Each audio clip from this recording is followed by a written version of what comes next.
ফেঁচাই চিঞৰিলে সঁচাকৈ অমংগল হয় নেকি? এনেধৰণৰ বহু প্ৰবৃত্তি আছে। কিন্তু ফেঁচা কৃষকৰ বন্ধু। আপোনালোকে জানেনে বন্ধুসকল? কৃষকক ফেঁচাই বহু পৰিমাণে সহায় কৰিছে আৰু ফেঁচাই ৰাতি সকলোবোৰ বস্তু জল জল পটপটকৈ দেখে, কিন্তু পোহৰত একোৱে দেখি নাপায়।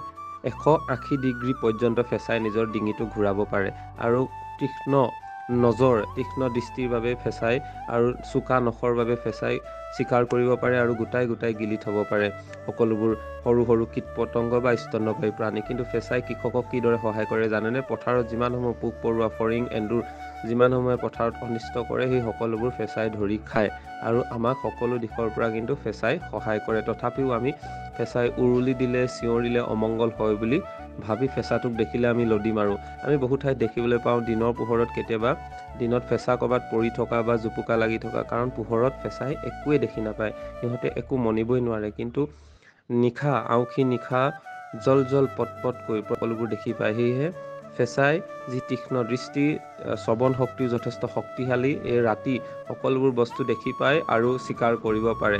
আৰু আমাৰ কিছুমান ভুল ধাৰণা আছে, আমি ফেঁচাটোক দেখিলে দলি মাৰি দিওঁ বা দুখ পোৱাকৈ হওক এনেধৰণৰ কাম কৰোঁ। এইবোৰ কৰিব নালাগে। ফেঁচাই আমাক সহায় কৰি আছে প্ৰতিটো ক্ষেত্ৰতে।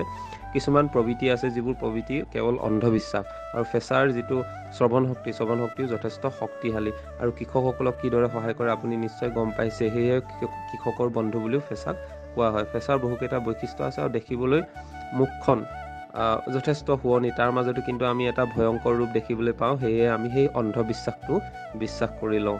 এই ফেঁচাটোৰ তলত পৰিছিলে, ভৰিত দুখ পাইছিলে আৰু তাৰ আমি অলপ কেয়াৰ ল'লোঁ আৰু তাৰ পাছতে আমি তাৰ জেগালৈ মেলি দিলোঁ, ৰাতি যাবলৈ দিলোঁ। সেয়েহে আপোনালোককো এই কথাখিনি অৱগত কৰিবৰ কাৰণে ভিডিঅ'টো বনালোঁ। ধন্যবাদ।